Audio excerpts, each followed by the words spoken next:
My question is, how can assisted suicide be ethically justified?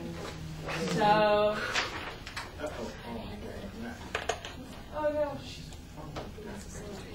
Okay, it's fine. Okay,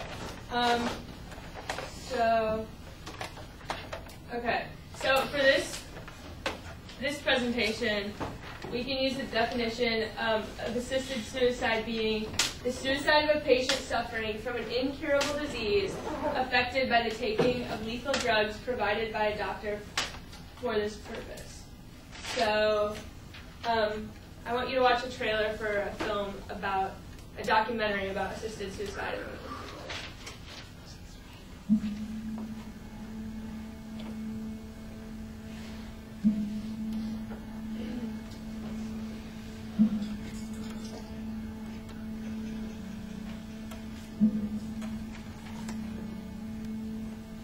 Before you take medication, I'm going to ask you just two questions. Sure.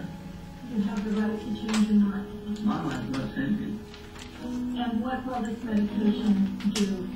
It will fill me and make me happy. Death with dignity. The other side calls it assisted suicide. I was diagnosed with cancer. I was supposed to have 6 months.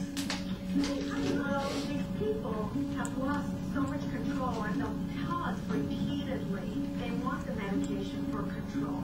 It's this curious limbo. You don't know what's really going to happen. Except with Death with Dignity, you do have some control over what's going to happen. An online survey of physicians showed 50% in favor, 42% against. We have a tradition in this country to allow patients to deny care, but we've never allowed physicians to actively take somebody's life. That's not the practice of medicine. First, do no harm is going to be different for every patient. So how are you feeling? Harm for some patients is saying, no, you've got to do this the way your body decides as opposed to the way you decide. My son has a little trouble with this. She says the cancer's come back. I have 6 months to live, and things are going to be fine. That sounds like the opposite of fine. If I'm in that bed and I'm racked up with a stroke, that's a decent thing to do. So for most of my life, I'll be decent. If I had an option, I would prefer not to die. Thank you very much.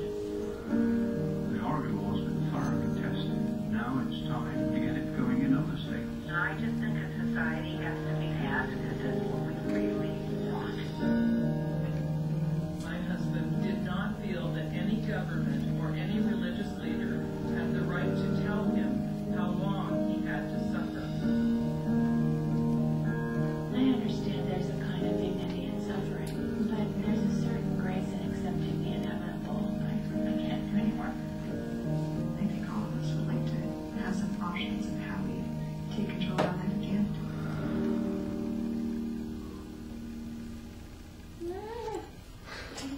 Okay, so I think that documentary, but the trailer for the documentary addresses a lot of perspectives about assisted suicide. One of the perspectives that was addressed was the issue of do no harm and a doctor's commitment to his or her patients.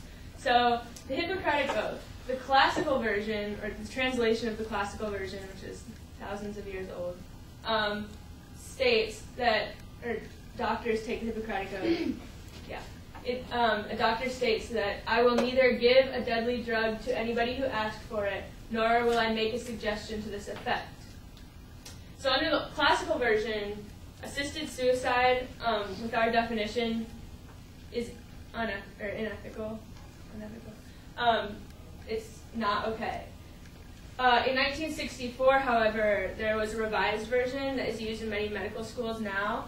And this revised version of the Hippocratic Oath says, it may also be within my power to take a life. This awesome responsibility must be faced with great humbleness and awareness of my own frailty. So, to ethically justify assisted suicide, from a doctor's perspective, would have to be done under the modern version of the Hippocratic Oath. So, another perspective through which we can look at assisted suicide is the deontological theory of ethics, which focuses a lot on the universal principles. And you can apply the universal principle by asking yourself, what kind of world would it be if everyone did this or that? So, if every person committed suicide, then it would be an impossible world, an incomprehensible world. So under the deontological theory of ethics, assisted suicide would be unethical. So then, we can look at it through the utilitarian theory of ethics, which states that it is right to choose those acts or rules which produce the greatest amount of happiness or good for the greatest number in the long run. So,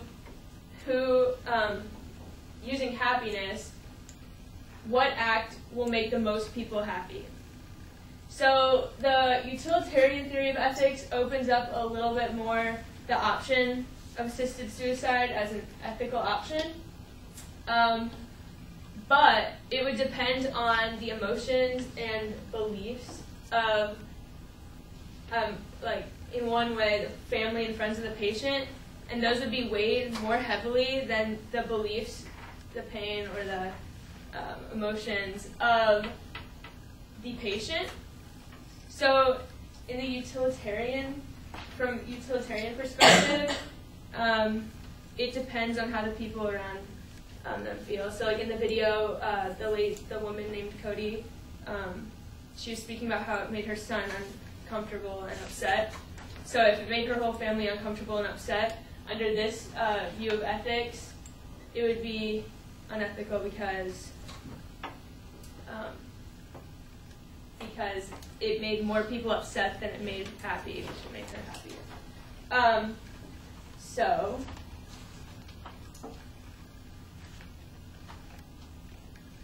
Okay, so that brings the question, to what extent should others' opinions dictate whether or not a person chooses to die by assisted suicide?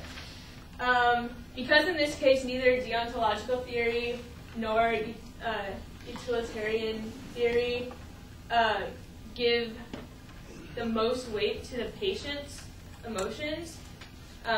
In one perspective, it's universal, or in the other, it's the weight to the greater good.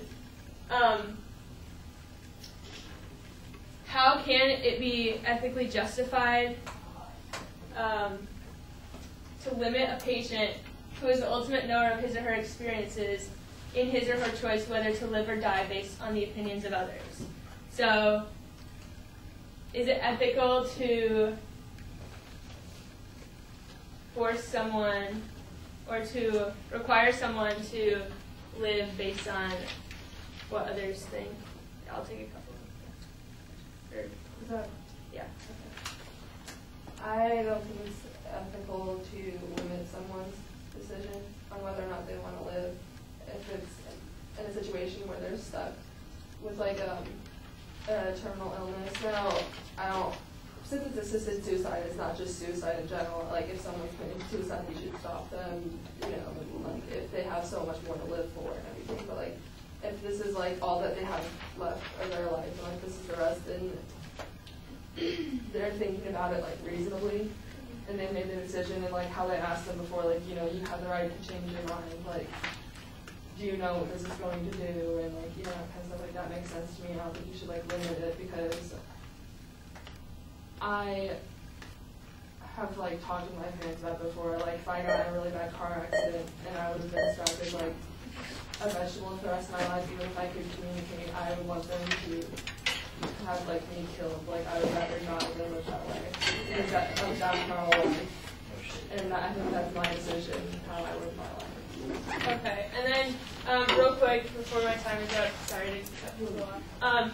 Some additional questions that this brings up. One of the most interesting to me is, to what extent does the language used to describe assisted suicide affect interpretations of the issue? So proponents of assisted suicide or assisted suicide laws in Oregon and Washington and stuff call it death with dignity. So I think that there are different connotations saying death with dignity, right to die,